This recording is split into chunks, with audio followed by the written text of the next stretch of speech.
Hello, मैं अंशुमान द्विवेदी आपका स्वागत करता हूं। आज फिर से एक अच्छा सा topic RRB, NTPC, SSC level और जितने भी 10th तक के पेपर में पूछे जाते हैं उस टॉपिक को उठा रहा हूं। Distance and time and distance का एक टॉपिक आता है ट्रेन। इसमें बच्चों को बहुत दिक्कत होती है, बहुत परेशानियां होती हैं। मैंने देखा है कि इससे बहुत ज्यादा बच्चे जूझते हैं। तो आज मैं आपको जितनी भी लंबी क्लास होगी उसमें मैं ये टॉपिक आपको बहुत अच्छे तरीके से कवर करने की कोशिश करूंगा और बहुत अच्छे तरीके से आपको समझाऊंगा। तो आप एकदम पेशेंस के साथ इन चीजों को देखते हुए चलेंगे कि क्या बताने वाला हूं, क्या चीज समझाने वाला हूं। तो फिलहाल हम लोग बात करते हैं ट्रेन पे। फिलहाल अभी मोदी जी ने भी तो कहा था कि स्टार्टिंग में कि एक बुलेट ट्रेन चलवाएंगे, तो बुलेट ट्रेन तो चली नहीं, लेकिन हम लोग इस ट्रेन को तो पढ़ ही लेते हैं जिससे कि हमारा पेपर में अच्छा हो सके। दूसरा, सबसे पहले मैं अपना इंट्रोडक्शन दे देता हूं। मैं अंशुमान द्विवेदी, मेरा बीटेक हुआ है Jaipur engineering college and research centre से और अब मैं अपने टॉपिक की ओर चलता हूं। तो चलिए टॉपिक स्टार्ट करते हैं। ट्रेन। तो ट्रेन से क्या मतलब निकलता है आपका? सबसे पहले मैं बात करता हूं ट्रेन पे कि होता क्या है, ट्रेन क्या चीज क्या है, क्या बला क्या है, किस तरह की एसएससी से क्वेश्चन पूछता है, किस तरह क्या पैटर्न बनता है। तो सबसे पहले बात कर लेता हूं। देखिए ट्रेन में होता क्या है। सबसे पहले ट्रेन से रिलेटेड क्वेश्चन क्या पूछेगा आपसे कि समय निकालने के लिए पूछ लेगा कि इसका समय बता दीजिए या इसकी स्पीड बता दीजिए या ट्रेन की लेंथ बता दीजिए। भाई यही तो यूनिट होता है। टाइम डिस्टेंस में होता क्या है, यही तो होता है। d बराबर s है, दूरी बराबर चाल गुणा समय, यही तो होता है। दूरी बराबर चाल गुणा समय। तो इसी ही से ही आधारित क्वेश्चन बनते हैं। तो मैं कुछ आपको बढ़िया 5 कॉन्सेप्ट पहले बताऊंगा। उन कॉन्सेप्ट्स को आप पहले बढ़िया अच्छे तरीके से समझेंगे, उसके बाद हम लोग क्वेश्चंस करेंगे। चलिए, तो पहला कॉन्सेप्ट क्या कहता है? सबसे पहला कि हम लोग कहेंगे कि व्हेन अ ट्रेन, सबसे पहले when a train passes through a pole, a person, या पर्सन हो सकता है या कोई कह सकता है कि ट्री हो। मान के चलिए कि पहला कॉन्सेप्ट किस तरीके का है, बहुत ध्यान से समझेंगे बेटा, बहुत ध्यान से समझते हुए चलेंगे कि when a person pole passes through, when a train passes through a pole, tree and a person, इसका क्या तात्पर्य क्या है, इसका कहने का मतलब क्या है कि कोई भी ट्रेन, किसी भी ट्रेन, कोई भी ट्रेन है, कोई भी स्टेशनरी चीज को पार करने में कितना समय लेती है उस चीज को निकालने के लिए होता है। जैसे कि इमेजिन करिए, सबसे पहले मैं आपके सामने एक कॉन्सेप्ट बनाता हूं। यहाँ पे कोई एक नन्हा सा मुन्ना सा एक बालक खड़ा, चलिए आप ही मान लीजिए कि आप ही एक बालक हैं। तो यहां से कोई ट्रेन आ रही है, ठीक है, ये कोई ट्रेन है आपकी जिसकी की लेंथ जो है वो l और जो की स्पीड उसकी क्या है s। अब देखिएगा क्या कि यहां पर हमने क्या किया कि कोई आदमी खड़ा है और उसको कोई ट्रेन पार करती है, तो पूछता है कि उस टोटल जो पार किया उसको कितनी देर में, कितने समय में पार किया है। तो पार करने वाली कंडीशन क्या होगी, इसी को हम लोग दूसरे नजरिए से अगर देखें तो यही आपका नन्हा सा मुन्ना सा बच्चा खड़ा है और ये आपको जब पार करेगा तो कुछ यही तो कंडीशन बनेगी। ये ट्रेन जो आ रही है, ये यहाँ पर लेंथ है और ये s स्पीड है। तो कुल मिला के आप देखिए कि जब इससे आपको मिलना था तो जो ये पॉइंट है, ये पॉइंट उससे आगे बढ़ गया, जब उसको पार किया तो ये पॉइंट कुछ यहां आ गया। जब ये वाला जो पॉइंट था यहां पर, इससे पार करने से पहले वो पॉइंट यहां आ गया। तो कुल मिलाकर बात हमको ये समझ में आती है, कुल मिलाकर बात ये समझ में आती है कि जो ट्रेन किसी भी स्टेशनरी चीज को, मतलब कि वो पर्सन हो सकता है या तो वो पोल हो सकता है या तो वो ट्री या पेड़ हो सकता है, कोई भी चीज अगर खड़ी है तो उसको पार करने में उसको जो लेंथ होगी वो खुद लेंथ जो होगी वो ट्रेन की लेंथ होगी और जो स्पीड से पार कर रही होगी। तो कुल मिला के जब बात करेंगे कि हमको समय निकालना है, समय को हम t बोले और जो हमारा लेंथ, जो हमारी ये लेंथ है, हमारी ये ट्रेन की लेंथ है अपॉन में समय। हम लोग जब भी आप देखो इस l को, ये आपकी डिस्टेंस ही तो हुई, तो आपको मैंने फॉर्मूला बताया था d equal to s into t था ना, दूरी इक्वल टू चाल गुणा में समय। तो जब समय निकालना होगा तो स्पीड नीचे आ जाएगा, तो ये वही वाला तो d है, ये जो लेंथ है वो ट्रेन की लेंथ है। तो ये वही ट्रेन की लेंथ को मैंने कुछ इस फॉर्म में लिखा, कुछ मैंने इस फॉर्म में लिखा। तो कोई दिक्कत, समस्या, परेशानी? देखिए पहले कॉन्सेप्ट में क्या है कि कुछ भी नहीं है, बहुत हलवा कॉन्सेप्ट है। इसमें क्या है कि एक आदमी खड़ा है, एक आदमी, एक पर्सन खड़ा है, उसको जो लेंथ, जो भी लेंथ से पास करती है ट्रेन, तो वो अपनी ही लेंथ की पास करती है। दूसरी सबसे बड़ी बात कि बच्चों कंफ्यूज कहां होते हैं, नोट करके डाल लेना, ये चीज नोट करके डाल लेना कि यहां पर देखो सबसे बड़ी बात होती क्या है कि इस छोटे से फॉर्मूले से क्वेश्चन नहीं होता है, क्वेश्चन घुमाया कहा जाता है, वो मैं आपको समझा देता हूं इसी कॉन्सेप्ट में। आपको जो भी लेंथ दी गई होगी, ट्रेन की कभी भी लेंथ दी गई होगी, पहला लिख लीजिएगा नोट कि ट्रेन की कभी भी लेंथ दी गई होगी वो हमेशा मीटर में दी जाएगी। कभी भी जो लेंथ दी गई होगी वो ट्रेन की, वो हमेशा मीटर में दी जाती है। स्पीड आपकी कैसे देते हैं, किलोमीटर पर आवर में मिलती है। और जब भी आपको टाइम निकालना होता है ट्रेन का, तो वो सेकंड में निकालना, बस खेल यही होता है। इसी यूनिट डिजिट की वजह से आपके आंसर कभी भी मैच नहीं करते, आप कंफ्यूज हो जाते हैं। बस एक यही दिक्कत होती है क्या कि लेंथ हमेशा मीटर में दी गई होगी। कभी भी आप खुद सोचो, आप खुद से एक दिमाग लगाओ, क्या कभी ट्रेन आपने 3 किलोमीटर की सुनी है, 4 किलोमीटर की सुनी है? ज्यादा से ज्यादा 400 मीटर की ट्रेन हो सकती है, 250 मीटर की ट्रेन हो सकती है, उतनी ही मीटर की ही तो ट्रेन होती है। दूसरी बात, स्पीड किलोमीटर पर आवर में ही लिखा जाता है, तो इसलिए किलोमीटर पर आवर में स्पीड आपको दी जा सकती है। दूसरी बात कि ट्रेन आपकी सेकंड में दी गई, ट्रेन जो है आपकी जो स्पीड निकालनी होती है टाइम, वो सेकंड में निकालना होता है। सेकंड में क्यों? कि आप खुद सोचो, 400 मीटर की अगर ट्रेन होती है, कोई पोल को वो पार करेगी तो सेकंडों में तो ही निकालेगी, ऐसा थोड़ी ना है कि वो 2 दिन में निकालेगी या 2 घंटे में पार करेगी। अगर मान लीजिए 80 किलोमीटर की स्पीड होगी तो वो सेकंड में ही तो कोई चीज को पार करेगी। तो आपको इस चीज का ध्यान रखते हुए एकदम चलना है कि इसी ही यही आपके पास यूनिट्स होंगी। जब मैं क्वेश्चन कराऊंगा तो आपको और सारे कॉन्सेप्ट्स क्लियर होते चले जाएंगे। तो अब हम लोग बात करते हैं दूसरे कॉन्सेप्ट की। हमारा अब बात करते हैं दूसरे कॉन्सेप्ट की। बहुत आसान टॉपिक है, बहुत ज्यादा टिपिकल टॉपिक नहीं है, लोग हवा बना के रखते हैं। चलिए तो दूसरे टॉपिक की ओर चलते हैं कि दूसरा क्या है हमारा, इसी में ही दूसरा कॉन्सेप्ट क्या कहता है हमारा। When a train passes a platform or a tunnel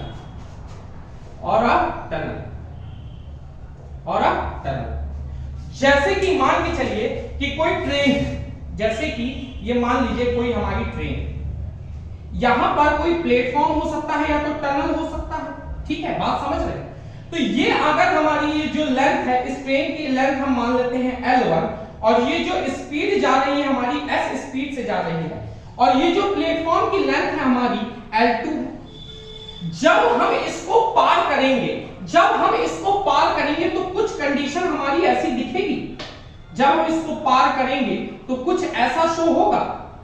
ये जब टनल हम पार करेंगे तो ये ट्रेन कुछ यहां आ जाएगी, तो ये हमारी क्या हो जाएगी L2, और ये हमारी L1 हो गई ये ट्रेन, और ये स्पीड क्या है S।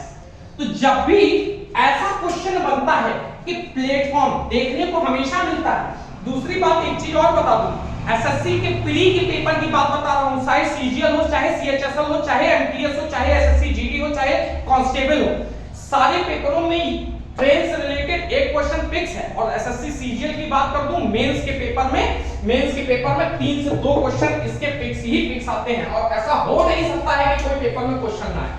तो आप ध्यान से देखेंगे कि इसकी बात करता हूं, जब ये टनल हो गया, इसकी जो लेंथ है वो हमारी L2 है, और जो ट्रेन की लेंथ है वो हमारी L1 है। वो स्पीड से पार करेगी तो कुछ ये मतलब कि ये जो पॉइंट स्टार्टिंग में घुसते समय होगा वो निकलते समय यहाँ पे पॉइंट हो जाएगा। ये पॉइंट जो हमारा घुसते से पहले यहाँ रहेगा, तो जब पार करेगा तो ये पॉइंट यही हो जाएगा। तो कुल मिलाकर आपको बात समझ में आएगी कि टाइम बराबर जब हमको कोई निकालना होगा तो ये भी तो लेंथ जुड़ेगी, और जब ये लेंथ और ये लेंथ जुड़ेंगी साथ में तो यही तो हमारा टोटल डिस्टेंस हो जाएगा अपॉन में s। तो टाइम हमारा कितना आ गया? जब हम लोग बात करेंगे क्या, जब हमको टोटल टनल पास करना है जब हमको टोटल टनल पास करना है तो हमारी ये वाली लेंथ और ये वाली इसकी ट्रेन की लेंथ दोनों आपस में जुड़ जाएंगी और अपॉन में जो टोटल स्पीड होगी उससे हमारा समय निकल आएगा। मैं फिर से ये बात दोहराता हूं कि जो समय निकलेगा हमारा सेकंड्स में निकलेगा, जो लेंथ हमको दे रखी होगी वो मीटर में दे रखी होगी, जो स्पीड होगी वो किलोमीटर पर आवर में दे रखी होगी। तो चलिए अब हम लोग तीसरे कॉन्सेप्ट की ओर तीसरा कॉन्सेप्ट तीसरे कॉन्सेप्ट की तरफ निकलते हुए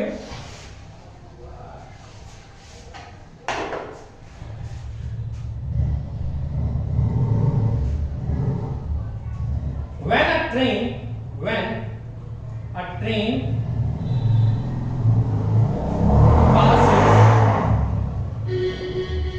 through a moving person,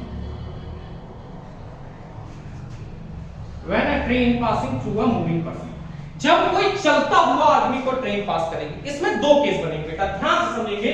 इसमें दो केस बनते हैं। पहला केस क्या होगा?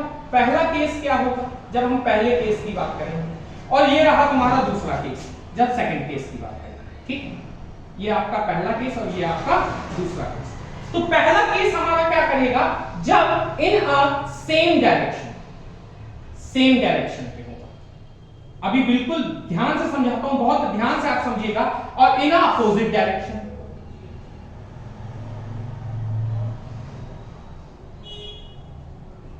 Opposite direction, in opposite direction. In same direction का क्या कहने का मतलब क्या है? देखो एक बार ध्यान से समझना। अगर ये मान लो कि आपके पास ट्रेन, ये आपके पास कोई ट्रेन, ये आपके पास कोई ट्रेन जिसकी की लेंथ आपकी l है और जो स्पीड है उसकी वो s1। ठीक है, अगर कोई ट्रेन और उसकी लेंथ l है और उसकी स्पीड s1 है, कोई यहां पर एक आदमी है, ठीक है, आपकी तरह कोई एक नन्ना मुन्ना आदमी है जो कि सेम डायरेक्शन में, मतलब ये भी इसी ही दिशा में s2 स्पीड से चल रहा है। देखिए ये ट्रेन है, ये एक आदमी है, तो दोनों सेम दिशा में एक ही स्पीड में चल रहे हैं। तो अब क्या होगा कि इस ट्रेन से ये पूछेगा, टाइम ये पूछेगा कि ये जो ट्रेन है ये इस आदमी को पूरी तरीके से, संपूर्ण तरीके से कब क्रॉस करेगी। अच्छा, किसी के बच्चे के दिमाग में आएगा सर इसमें लेंथ नहीं लिया, तो हम लोग क्या करते हैं जब इस केस की बात होती है तो आदमी की लेंथ हमेशा, जो भी पर्सन या पोल होता है, ट्री होता है, तो हम लोग उसको जीरो मान लेते हैं, उसको नेग्लिजिबल मान लेते हैं। इसकी लेंथ, ट्रेन की लेंथ के देख के इसकी लेंथ को देख के, इन दोनों को हम लोग में क्या करते हैं कि इसकी लेंथ को हम नेग्लिजिबल मान लेते हैं, लेकिन इसकी स्पीड को काउंट करते हैं। तो ये कोई ना कोई तो स्पीड से चल ही रहा होगा, लेकिन इसको जब लेंथ जो ट्रेन है वो पूरा संपूर्ण किस कंडीशन में पार करेगी, तो ये एक तरीके का रिलेटिव स्पीड है बेटा, ध्यान से समझेंगे। ये L हो गया तो ये S1 माइनस S2 आ जाएगा जब सेम डायरेक्शन में चलेंगे। ये रिलेटिव स्पीड के कंडीशन में होता है, तो ये हमारी रिलेटिव स्पीड हुई। लेकिन दूसरा कंडीशन इसमें क्या बनता है कि इसमें हमेशा S1 की speed is greater than S2, इस S1 is greater than S2 हो। इसका क्या कहने का मतलब है कि ट्रेन की स्पीड जब आदमी से ज्यादा होगा तभी तो ट्रेन क्रॉस करेगी। अब आदमी की स्पीड 10 किलोमीटर प्रति घंटा हो और ट्रेन की स्पीड 5 किलोमीटर प्रति घंटा हो, तो क्या कभी ट्रेन क्रॉस कर पाएगी आदमी को? कतई नहीं क्रॉस कर पाएगी। इसलिए इस कंडीशन में हमेशा ट्रेन की स्पीड आदमी की स्पीड से ज्यादा होनी चाहिए। इस दूसरे केस में क्या होगा कि जब भी ये ट्रेन जो है, ये जो ट्रेन है, ये आपकी L स्पीड से S1, L लेंथ से S1 की स्पीड से अगर इधर जा रही है अपोजिट डायरेक्शन में, मतलब ये आदमी आपका इस डायरेक्शन में चल रहा है S2 की स्पीड में, तो जब आपस में ये लोग इस तरह चल रहे हैं तब क्या होता है, टाइम बराबर L upon S1 plus S2, तब दोनों की स्पीडें जुड़ जाती हैं, तब दोनों की स्पीडें जुड़ जाती हैं। ये आपका ये कंडीशन कब कहलाती है कि when a train passes through a moving person. इस तरह के भली भांति क्वेश्चन आपने बहुत देखे होंगे, ठीक है। तो चलिए अब यहां तक कोई कंफ्यूजन नहीं होगा, इसमें भी यही चीज होता है कि S1 जो भी होगा आपका ग्रेटर देन S2 होगा। देखिए हमेशा भी ट्रेन की स्पीड हमेशा इंसान की स्पीड से तो ज्यादा होगी ही।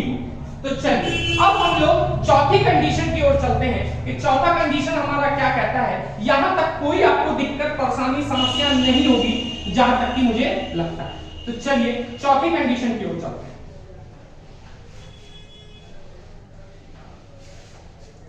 चौथी कंडीशन क्या कहती है?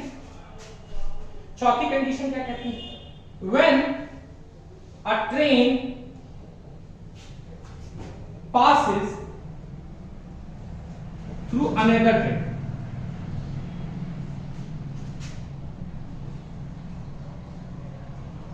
when a train passes through another train, ठीक है। तो जब कोई ट्रेन दूसरी ट्रेन को पास करे, बात समझ में आ रहा है? पहला क्या कंडीशन मैंने बताई आपको कि कोई एक स्टेशनरी पोजीशन हो तब ट्रेन पास करे, ठीक। दूसरी कंडीशन आपको क्या बताई? जब कोई टनल से पास करे, ठीक है। तीसरी कंडीशन क्या बताई? जब एक मूविंग इंसान हो उसको पास करे। अब चौथी कंडीशन क्या है कि जब एक ट्रेन दूसरी ट्रेन को पास करे। तो इसमें भी तो बेटा दो ही केस बनेंगे। कैसे दो केस बनेंगे? फर्स्ट केस क्या होगा? सेम डायरेक्शन का। भाई क्या कोई ये बता सकता है? पहला केस ये है कि सेम डायरेक्शन का। तो सेम डायरेक्शन में क्या होगा कि मतलब कि अगर मान लो कि ये ट्रेन है, ठीक, ये ट्रेन है, ये L1 की लेंथ है इसकी और S1 की स्पीड है, ठीक। और इसी के ही डायरेक्शन में अगर जा रही हो दूसरी ट्रेन, ठीक, दूसरी ट्रेन जा रही है, इसकी लेंथ L2 है और ये S2 है, ये इसकी लेंथ L2 है और ये इसकी जो स्पीड है वो S2 है, और इस वाले की लेंथ L1 है और S1 है। तो ये आपकी ट्रेन A हो गई और ये ट्रेन B हो गई। तो जब इस कंडीशन में आप पास करोगे तो टाइम जब आप निकालोगे तो अब देखना, आप खुद सोचो कि जब ये ट्रेन पास करेगी तो ये ट्रेन कुछ यहां आ जाएगी, और जब ये यहां आएगी तो टोटल कैसे उसको पास करना होगा? उसको इस लेंथ को भी पास करना होगा और अपनी भी लेंथ को पास करना होगा ना। एक तो उसको अपनी इस लेंथ को पास करना होगा और अपनी इस लेंथ को पास करना होगा, तो उसको तो दो लेंथ पास करनी होगी। मतलब क्या? L1 प्लस L2, ठीक। अब उसके पास दो स्पीड है। अब मैंने बताया कि सेम डायरेक्शन में जा रही है और रिलेटिव स्पीड की बात करता हूं तो S1 माइनस S2 लग जाता है ना। तो ये आपका इस कंडीशन में ये फॉर्मूला बनता है, और आपका जो ट्रेन A की स्पीड होगी वो हमेशा greater than train A B की स्पीड से ज्यादा होगी, तभी तो पास करेगी। अगर ये आगे चल रही है और इसकी स्पीड ज्यादा होगी तो क्या ये पीछे वाली ट्रेन उसको कभी भी पास कर पाएगी? कतई पास नहीं कर पाएगी। तो क्या ये जो ट्रेन चल रही है इस ट्रेन की स्पीड ज्यादा होगी तभी इस ट्रेन को वो पास कर पाएगी। यहां तक कोई दिक्कत समस्या परेशानी? कोई दिक्कत समस्या परेशानी। अब हम लोग बात करते हैं सेकंड केस। सेकंड केस पे जब बात करेंगे क्या हम? Opposite direction. Opposite direction, opposite direction की बात करते हैं। तो अपोजिट डायरेक्शन में बेटा क्या होगा? बहुत ध्यान से समझेंगे कि कोई ये ट्रेन L1 लेंथ है और स्पीड उसकी S1, और यहां पर क्या है कि ये कोई ट्रेन है जिसकी L2 लेंथ है और उसकी स्पीड इस तरफ है S2। अब देखिए जब वो एक दूसरे को पास करेंगे, तो जब भी कोई ट्रेन यहां से आ रही है और यहां से ये वाली ट्रेन है, जब भी पास करेगी तो उसको ये लेंथ तो पास करनी ही पड़ेगी, साथ में अपनी लेंथ भी पास करनी पड़ेगी, तो डबल लेंथ हो गई ना। तो ये टाइम कितना होगा? L1 प्लस L2, और अगर सेम डायरेक्शन अपोजिट डायरेक्शन में है तो स्पीड क्या होती है? आपस में जुड़ जाती है। चलो यहां तक कोई दिक्कत समस्या परेशानी? अब यहां पर कि कोई सर ज्यादा हो कोई कम हो, तो इसमें स्पीड का कोई दिक्कत नहीं है। कोई ज्यादा भी हो सकती, कोई कम भी हो सकती, हो सकता है ये ज्यादा हो सकता है ये ज्यादा हो, इसमें कोई इशू नहीं, क्योंकि तो अपोजिट डायरेक्शन में एक दूसरे को पार करना है इनको।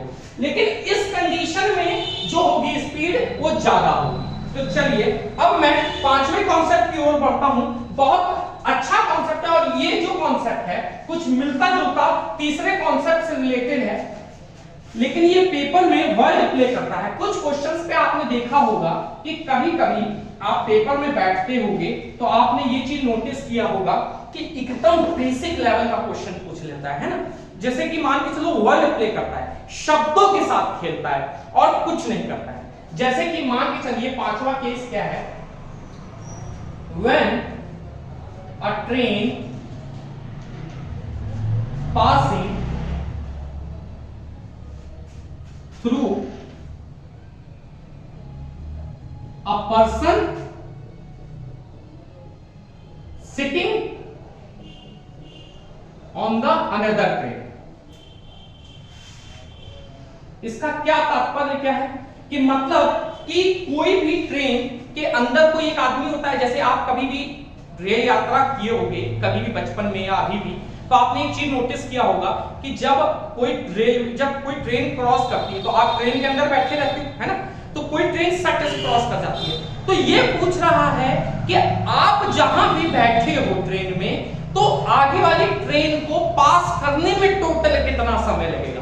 मतलब क्या कि मान लो कि ये कोई ट्रेन है, ये कोई, इसमें भी दो केस बनते हैं। केस वन, ये सेम डायरेक्शन,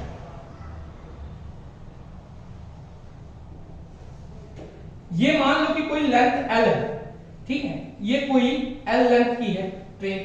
अब ये कोई L1 लेंथ की ट्रेन है और ये इसकी स्पीड है S1, और यहां पर कोई एक ट्रेन है, यहां पर कोई एक ट्रेन है जिसकी कोई स्पीड है S2। यहां पर एक आदमी बैठा है, सिटिंग किया है। इस ट्रेन पर कोई आदमी, इस ट्रेन के अंदर कोई आदमी बैठा है और वो चल रहा है, वो भी ट्रेन के साथ साथ चल रहा है। और ये ट्रेन इस आदमी को कितने समय में पार करती है। देखिए, खेल रहा है, वर्ड प्ले कर रहा है, आपके साथ मजाक किया। क्या मजाक किया, आप खुद सोचो। इस लेंथ से, इस ट्रेन की लेंथ से अब हमको कोई मतलब है? कोई मतलब नहीं रह गया। कैसे मतलब नहीं रह गया? जब मैं एक एग्जांपल लो, मैं छोटा सा एग्जांपल लेता हूं कि अगर मुझे सिर्फ इस पर्सन के अकॉर्डिंग निकालना है, तो ये तो मूविंग स्टेट में बैठा है, ये भी उतनी ही स्पीड से चल रहा है। अब इस पर्सन को पार करना है, तो कुल मिलाकर मतलब जो इसका कंडीशन कुछ ऐसा दिखेगा बाद में कि ये, अगर मान लो कि ये पर्सन यहां बैठा है, तो ट्रेन जब इसको पूरा पार करेगी तो इसी कंडीशन में तो पार करेगी। क्या उसको इस लेंथ से और इस लेंथ से कोई मतलब है? कोई मतलब नहीं है। तो ये कुल मिलाकर पहला ही केस बनता है। जो तीसरा वाला जो केस बताया, T बराबर L1 upon S1 minus S2, क्योंकि रिलेटिव स्पीड है सेम डायरेक्शन की। ठीक, ये तीसरा केस मैंने आपको पढ़ा रखा है, ये वही केस बनता है। बस क्या है कि यहां पर थोड़ा कंफ्यूज कर दिया बच्चे को, क्या कि तुमको ट्रेन के अंदर बैठा दिया। अब वो क्या होगा कि कंफ्यूज हो जाएगा, पेपर में जब देखेगा क्वेश्चन, अरे ये ऑफ कंडीशन हमने पढ़ी ही नहीं थी, और पढ़ी भी थी तो वो दिमाग लगा ही नहीं पाएगा अपना। चलिए, तो दूसरा केस क्या कहता है इसमें, केस 2। केस 2 क्या है हमारा कि in opposite direction, opposite direction, in opposite direction. Opposite direction में क्या होता है कि ये हमारी कोई ट्रेन है, L1 लेंथ है, ये S1 की स्पीड से जा रही है, ये कोई आदमी यहां पर बैठा है, ये S2 की स्पीड से है ये। तो अपोजिट डायरेक्शन में तो जो जब टाइम निकालना होगा तो L1 upon S1 plus S2 ही तो निकलेगा, S1 प्लस S2 ही तो निकलेगा। लेकिन इस कंडीशन में क्या होगा कि जो S1 होगा वो ग्रेटर देन S2 होगा। ये तो एकदम बात समझ में आ गई होगी कि S1 जो होगा वो इज ग्रेटर देन S2 होगा। तो यहां तक मैंने आपको 5 कॉन्सेप्ट एकदम बड़े बढ़िया भांति से समझा दिए हैं। तो चलिए अब हम लोग करते हैं इसके आगे क्वेश्चंस प्रैक्टिस करते हैं। तो प्रैक्टिस करते हैं क्वेश्चनों को।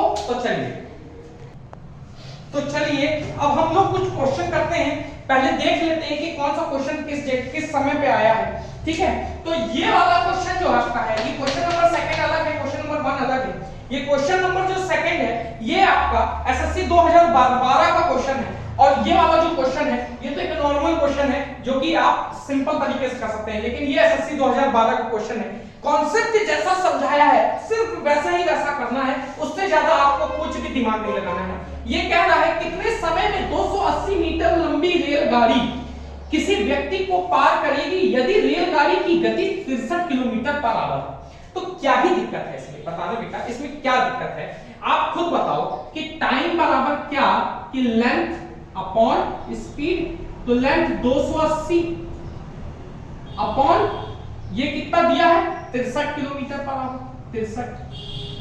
अब बेटा मैंने देखो स्टार्टिंग में ही आपको ये चीज समझाई थी कि क्या कि लेंथ की जो भी लेंथ दी जाएगी ट्रेन की वो हमेशा मीटर में दी जाएगी, और आपको जो भी स्पीड दी जाएगी वो किलोमीटर पर आवर में दी जाएगी, और आपसे जब भी टाइम निकाला जाएगा तो देखिए आपसे सेकंड में ही निकलवाया जाएगा। आप ये चीज देखिए, ठीक है। तो जब भी इस तरह का क्वेश्चन करना होगा तो आप एक चीज बताना कि बस मेरे को इस चीज को सॉल्व करने से पहले मैं आपको एक छोटा सा दिक्कत दूर कर देना चाहता हूं कि सब ज्यादातर बच्चे कंफ्यूजन में क्या रहते हैं कि सर 5/18 यूज कहां करना है, 18/5 कहां यूज करना है। अरे इस गणित को भूल जाओ, इस गणित को भूल जाओ, जीवन से हटा दो इस गणित को। एक बेसिक कॉन्सेप्ट समझा रहा हूं, बस उस चीज को पकड़ के चलना। जब भी हमको बड़े यूनिट से छोटे यूनिट की तरफ जाना होता है, खुद सोचो, किलोमीटर से जब मीटर की ओर जाते हैं तो हम गुणा करते हैं, और छोटे से बड़े की ओर जाते हैं तो क्या करते हैं, भाग करते हैं। ठीक, एक सिंपल सी चीज ये बता दी। तो कुल मिला के इसको अभी थोड़ी देर के लिए भूल जाओ। यहां पर ये देखो, क्या ये मीटर में दिया है और नीचे क्या दिया है, किलोमीटर पर आवर में दिया है। जब हम टाइम निकालेंगे तो सेकंड में निकालेंगे, तो अब आपकी यूनिट कटेगी कहां, आप खुद सोचो। अगर मैं इसको मीटर बना दूंगा तो ये और मीटर ये दोनों कट जाएंगे, तो जो आवर रहेगा उसको सेकंड में बदल दूंगा तो सेकंड में आंसर निकल आएगा। बात सही। तो कुल मिलाकर जब ये मीटर है तो मीटर रहने दिया, अब किलोमीटर है तो किलोमीटर को जब मीटर में बदलेंगे तो 1000 अपॉन में आवर है ना, तो ये 1000 मीटर हुआ, अपॉन में आवर है, तो जब ये ऊपर जाएगा तो ये कितना हो जाएगा, 3600 सेकंड बनेगा। तो ये मीटर से मीटर कटा और सेकंड आएगा, तो ये कितना बटा बेटा, ये आपका 18/5 आ गया। ठीक, 18/5 आ गया। तो कुल मिलाने का कहने का मेरा यही मतलब है कि आप कभी भी कंफ्यूज हो जाओ कि हमको कहां 18/5 यूज करना है या 5/18 यूज करना है, वो सारी चीजें अपने दिमाग से निकाल दो, बस अपने बेसिक कॉन्सेप्ट पे क्लियर हमेशा रहना है। तो कुल मिलाकर यहाँ पे 18/5 से गुणा कर देंगे क्योंकि हमको सेकंड में आंसर चाहिए, और जब हम ये करेंगे तो ये हमारा 9 से जब 7 से काटेंगे तो ये 40 हो जाएगा, जब 7 से काटेंगे तो ये हमारा कितना आ जाएगा, 9। ये 9 से 2 हो गया, और ये हमारा कितना हो गया, 8 दूनी 16, तो ये हमारा 16 सेकंड इसका सही उत्तर है। 16 सेकंड इसका सही उत्तर है। तो चलिए अब हम बढ़ते हैं सेकंड क्वेश्चन की ओर। अब हम बढ़ते हैं सेकंड क्वेश्चन की ओर। एक बार सेकंड क्वेश्चन आप अपनी तरफ से सॉल्व कर लीजिए। देखिए पहला क्वेश्चन हमने सॉल्व कर चुके हैं, तो इसको मैं मिटा देता हूं, इस पहले क्वेश्चन को मैं मिटा देता हूं, पहला क्वेश्चन जब हम सॉल्व कर चुके हैं तो, जिससे कि मेरे पास थोड़ा सा जगह मिल जाए कैलकुलेशन करने का, है ना। चलिए तो अब इस क्वेश्चन को जब हमको सॉल्व करना है तो देखिए, speed of a train is 88 kilometre per hour. What time it will take to cross a platform 180 meter long if the length of the train is this? तो कुल मिलाकर ये वही केस बन रहा है ना, सेकंड वाला, यही वाला तो केस बन रहा है कि एक हमारे पास ये ट्रेन है, एक ये टनल है। इस टनल की जो आपको लेंथ दी है वो 180 मीटर दी है, और इस ट्रेन की जो आपको लेंथ दी है वो 150 मीटर दी है ना। ये लेंथ आपको 150 मीटर दी है, ये 180 मीटर दी है। ये इसकी स्पीड कितनी दी है आपको, 88 किलोमीटर पर आवर में दी, और आपसे टाइम पूछ रहा है, सेकंडों में टाइम पूछ रहा है। तो करना क्या होगा, इस चीज के जब भी करते थे हमने आपको क्या बताया था कि t बराबर क्या होता है, t बराबर क्या होता है, इन दोनों को जोड़ दो। जब आप 150 और 180 को जोड़ोगे तो कितना आएगा, 330 बटा, अब ये 88 किलोमीटर है तो नीचे 88 लिखा रहने दो, और आपको मैंने अब बता दिया कि ये नीचे किलोमीटर पर आवर है, तो यहाँ नीचे इंटू 1000 ऊपर चला जाएगा 3600, तो 18/5, तो सीधा 18/5 करो। ये देखो अब 18/5 में कैसे इतना डायरेक्टली लिख पा रहा हूं, क्योंकि देखो बेटा मैं प्रैक्टिस में हूं, चीजें मैं देखता हूं। जब तुम प्रैक्टिस में रहोगे तो तुमको कभी कंफ्यूजन नहीं रहेगा कि तुमको 5/18 कहां रखना है, 18/5 कहां रखना है। अगर तुम प्रैक्टिस में रहोगे, अब तुम आज पढ़े और 10 दिन बाद दोबारा टॉपिक उठाओगे तो फिर भूल ही जाओगे ना भाई कि कहां क्या रखना है। तो चलिए, तो अब इसको मैंने 11 से काटा तो 30, 11 से काटा 8, चलिए मैंने इसको काटा 6 और इसको काटा 3, ये हो गया 4, ये हो गया 2 और ये हो गया 9, 9 या 27, 27/2, 27/2 हमारा कितना होता है, मतलब 26 और 13, 13 13.5 मतलब 13/2 सेकंड हो गया। ठीक है, तो इसका सही उत्तर क्या हो गया 1/2 सेकंड। तो चलिए अब हम लोग तीसरे क्वेश्चन की ओर चलते हैं। चलिए अब 2 क्वेश्चन और करते हैं बहुत अच्छा तरीके से। एक रेलगाड़ी एक बिजली के खंभे को 18 सेकंड में पार करती है। यदि रेलगाड़ी की गति यह है तो रेलगाड़ी की लंबाई कितनी होगी। अब आपसे लेंथ पूछ रहा है, मतलब क्या कि T बराबर L/S। अब आपसे ये ज्ञात करने के लिए पूछ रहा है, तो ये अब इधर जाएगा तो क्या हो जाएगा L बराबर T इंटू S हो जाएगा, यही तो होगा। तो जब L बराबर T इंटू S की बात करेंगे तो हमको जब लेंथ निकालनी है, तो ये कितना हो जाएगा कि हमारा लेंथ बराबर T 18 सेकंड गुणा में 75 किलोमीटर पर आवर। अब यहां पर फिर से देखो बात वही आ जाती है कि अब हमको मीटर में निकालना है ना चीज, ये बटे में आवर है। अगर मैं इसको सेकंड बना दूंगा तो ये यूनिट और ये यूनिट तो कट जाएगी अपन, क्योंकि गुणा में, तो यहां से हमको मीटर निकल कर आ जाएगा। तो यहां पर अब क्या होगा, अब सिर्फ थोड़ी देर के लिए इसको भूल जाओ, यहां पर देखो कि कुछ ऐसा लिखा है सेकंड इंटू में किलोमीटर को मीटर में बदलूंगा तो 1000 मीटर अपॉन में 3600 सेकंड है ना। तो ये सेकंड और सेकंड कटेगा, तो ये जब इसको काटूंगा तो ये 5/18 आएगा। तो यहां पर अब क्या करेंगे, गुणा किससे करेंगे 5/18 से, है ना। तो यहां पर गुणा किससे करेंगे 5/18 से। जब 5/18 से किए तो ये और ये कटा, 5 एकम 5 2 25 2 35 और 37 375। तो 375 इसका सही उत्तर हो जाए। चलिए ठीक, यहां तक कोई दिक्कत समस्या परेशानी नहीं होगी। अब चौथे क्वेश्चन की ओर आते हैं। A train running with speed of 82 kilometre per hour crosses a 250 metre long platform in 27 second. Find the length of the train. आप देखिए, मैं एक काम करता हूं, इस क्वेश्चन को ऊपर वाला सॉल्व हो गया तो नीचे वाला ये वाला मिटा देता हूं, ठीक है, जिससे आपको भली बात समझ आ पाए। चलिए कह क्या रहा है क्वेश्चन, कह रहा है कि आपको ट्रेन रनिंग विद स्पीड। अब देखिए आपको क्या क्या दिया। अब देखना कि ये कोई ट्रेन है, ठीक है, मान लीजिए ये कोई ट्रेन है, इसकी लेंथ आपको निकालनी है, मतलब इसकी जो लेंथ है आपको वो निकालनी है। इसकी स्पीड आपको कितनी दी है, स्पीड दिया है 82 किलोमीटर पर आवर। ये कोई प्लेटफॉर्म है, इसकी लेंथ आपको कितनी दी है 250 मीटर, ठीक। और इसको जो पार करने में समय लगा है वो आपको कितना दिया है 27 सेकंड। इसका फॉर्मूला क्या था बेटा, टाइम बराबर L1 प्लस L2 अपॉन क्या था स्पीड। अब एक चीज बताना कि मुझे क्या निकालना है, L1 निकालना है, लेंथ 1 निकालनी है। तो जब लेंथ 1 निकालनी है तो ये स्पीड यहां चली जाएगी, और जब ये स्पीड यहां जाएगी, जब ये स्पीड इसके पास जाएगी तो ये कुछ ऐसे लिखा जाएगा 27 सेकंड गुणा में 82 किलोमीटर पर आवर। अब देखो किलोमीटर पर आवर है, तो मुझे अगर इसको मीटर में निकालना है तो मीटर में निकालने के लिए मैं अब किससे गुणा करूंगा, ये तो ये 5/18 ही तो होगा, 5/18 होगा ना, 5/18। तो ये L प्लस अब कितना है L1 प्लस ये 250 मीटर। यहां तक कोई दिक्कत समस्या परेशानी, देखिए कुछ यही तो फॉर्म बनेगा, L1। अब हमको L1 निकालना है, इसको सॉल्व कर ले, इसको इधर ले आएंगे तो हमारा आंसर आ जाएगा। मतलब क्या कि अगर हम बात करेंगे तो 9 × 27 और 9 दूनी ये 41 और ये हो जाएगा तुम्हारा 5 और 20, ये 205, ये हो जाएगा 5 और ये हो जाएगा 20, 205 और 205 15 और 6, ये आपका इंटू करने के बाद 615 आ गया और इक्वल टू L1 प्लस 250। जब ये इधर आएगा तो जब 250 में से आप इसको घटाओगे तो 5 और ये हो जाएगा 6 और 5 3, 365 आपकी लेंथ आ जाएगी।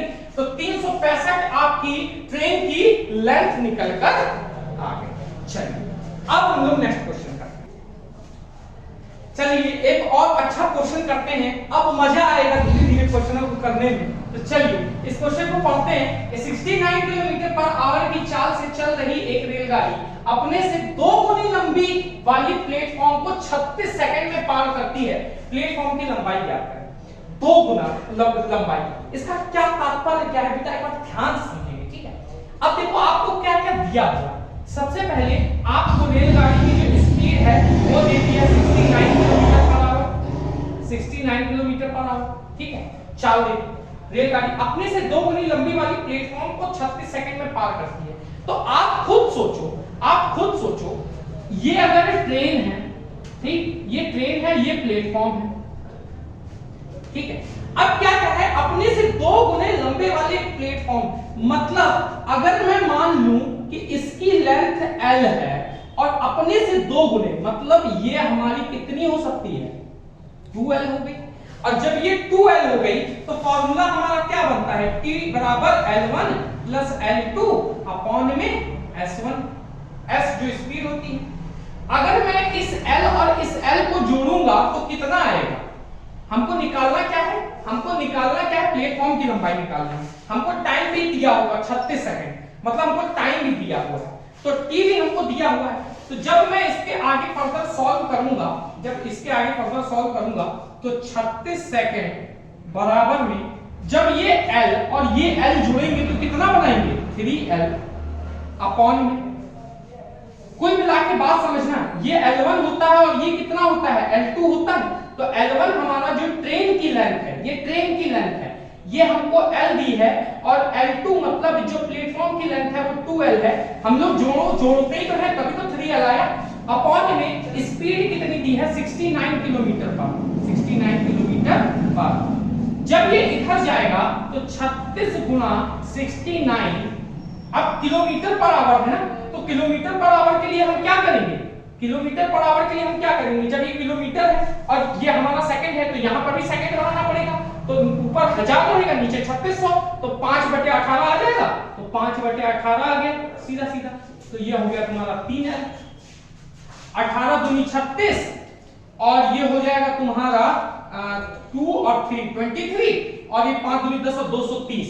तो 230 किसकी आई, ये 230 तुम्हारी आई लेंथ किसकी, ट्रेन की, और उससे 2 गुनी है, तो 2 गुनी है मतलब प्लेटफॉर्म की लेंथ, तो इसमें गुणा 2 कर दो, तो हमारी किसकी आ जाएगी, प्लेटफॉर्म की लेंथ आ जाएगी। तो प्लेटफॉर्म की लेंथ कितनी होगी, 0 6 460 तुम्हारी प्लेटफॉर्म की लेंथ आ जाएगी, प्लेटफॉर्म की लेंथ आ जाएगी 460।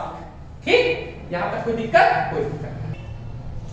तो चलिए ये क्वेश्चन है, मैं आपको पढ़ने का टाइम देता हूं सबसे पहले कि पढ़िए एक बार क्या क्वेश्चन क्या कह रहा है। A train running with speed of 80 kilometre per hour crosses a person in 18 second, then in how much time this train crosses another stationary, देखिए खड़ी हुई ट्रेन है, stationary whose length is 25% more than the length of previous train. तो सबसे पहले आपसे बेटा पूछ क्या रहा है, आप पहले ये बताइए, आपसे सबसे पहले पूछ क्या रहा है, आपसे टाइम पूछ रहा है। देखिए ऑप्शन देखेंगे तो आपको टाइम पूछा जा रहा है, और आपसे क्या कह रहा है कि आपको ट्रेन का लंथ फन फलाना ठिकाना सब कुछ दे दिया है, ठीक है। अब क्या होगा कि इस क्वेश्चन को अप्रोच करेंगे बहुत से सारे बच्चे। जब मैं ऑफलाइन में भी पढ़ाया हुआ हूं तो उसमें मैंने बताया, जब ये क्वेश्चन कराया तो उसमें भी बच्चों ने क्या किया, सबसे पहले उनका क्या अप्रोच था क्वेश्चन को लेके, कि वो क्या करते थे कि दूसरे लेंथ, ट्रेन की लेंथ निकालते थे, फिर आपस में जो मैंने कंडीशन बताई थी उस कंडीशन को फुलफिल करते थे। देखिए हमको अगर पेपर निकालना है ना तो हमारा अप्रोच बहुत अच्छा होना चाहिए। देखिए यहां पर आपको क्या दिया है, 25% दिया है, भूल जाओ ये क्वेश्चन को पूरा भूल जाओ, दिमाग ये लगाओ कि देखो कंफ्यूज करने के लिए आपको उसने 25% डाल दिया। तो क्या कुल कहने का ये मतलब है कि क्वेश्चन में कुछ नहीं बचा है। आपसे क्या पूछ रहा है, 18 सेकंड, मतलब क्या कि 25% जो उसकी लेंथ होगी, मतलब क्या, अगर मैं इस 25% को लिखूं तो ये हमारा कितना यूनिट होता है, 4 यूनिट होता है। 4 यूनिट में मान सकता हूं इसको। 4 यूनिट कैसे, 25 का जब मैं निकालूंगा तो 1/4 आएगा, तो 1/4 को मैंने 4 यूनिट माना, तो 4 यूनिट हमारा कितना, कितने के बराबर है, 18 सेकंड के बराबर है, 18 सेकंड के बराबर है। ठीक, बात समझ में आएगा, 18 सेकंड। तो अब ये देखो कि दूसरे वाला जो मोर देन 25% मोर, तो जब मैं इसका 25% इसका निकालूंगा तो 4 का 1/4 मतलब 5 यूनिट आएगा। इसका इसी का ही 25% कितना आएगा? 5 यूनिट आएगा। 5 यूनिट आएगा। तो जब 5 यूनिट आएगा, इन दोनों को जोड़ूंगा तो मतलब मुझे 9 यूनिट की वैल्यू निकालनी है। 9 यूनिट की वैल्यू निकालनी है। 4 यूनिट की वैल्यू 18 सेकंड है, तो 1 यूनिट की वैल्यू कितनी होगी जब मैं यहां से काटूंगा? 4.5 सेकंड होगी। और जब 4.5 सेकंड 1 यूनिट की वैल्यू है तो 9 सेकंड की वैल्यू कितनी होगी? 40.5 सेकंड। खत्म हो गया आंसर, क्वेश्चन हो गया। 1 सेकंड में क्वेश्चन हो गया। अभी मैं दोबारा से ये क्वेश्चन समझाता हूं कि आपके दिमाग में कंफ्यूजन होगा कि सर कहां से क्या चीज बता दिया, तो एक बार फिर से समझिए। देखिए इस 25% का क्या मतलब? 4 यूनिट में मान सकता हूं इसको, ठीक है, ये 4 यूनिट हो गई। अब मान के चलिए मैं अगर इसी का 25% निकालूंगा तो 5 यूनिट होगी। इसका जब मैं 25% कैसे? 1/4 गुणे में 4, तो ये कटेगा तो 1 और 1 + 4 कितना हो गया? 5 ही तो हुआ, ये वही 5 यूनिट है। और जब मैं लास्ट में मैं क्या करता हूं? दोनों की लेंथों को जोड़ता हूं। लास्ट में मैं क्या करता था? दोनों ट्रेनों की लेंथ जोड़ता था, तो जोड़ा तो मुझे 9 यूनिट की वैल्यू चाहिए। मुझे 9 यूनिट की वैल्यू चाहिए, ठीक। तो अब बताओ, जब 4 यूनिट की वैल्यू हमको क्वेश्चन में अकॉर्डिंग दिया है 18 सेकंड, ठीक, 18 सेकंड, तो जब मैं इसको काटूंगा तो कितना आएगा? 4.5 सेकंड। मतलब 1 यूनिट की वैल्यू हमारे पास कितनी आई? 4.5 सेकंड। 4.5 सेकंड, तो 9 यूनिट की वैल्यू कितनी आएगी? 9 यूनिट की वैल्यू, इसमें भी 9 का गुणा कर दो, 4.5 × 9, तो ये कितनी आ जाएगी? 40.5, 40 सेकंड आपकी वैल्यू आ जाएगी। तो चलिए अब वीडियो को एंड करते हुए मैं एकदम बढ़िया तरीके से पढ़ा चुका हूं, इसको पूरा टॉपिक खत्म कर चुका हूं, आप लोगों को समझ में आया होगा। तो एक आखिरी में मैं आपसे बढ़िया दिल की बात कह देता हूं कि राह संघर्षों की जो चुनता है वही संसार को बदलता है। राह संघर्षों की जो चुनता है वही संसार को बदलता है। रातों से है जंग जिसने जीती, रातों से है जंग जिसने जीती, वही अगले दिन सूर्य बनकर चमकता है। चलिए, धन्यवाद।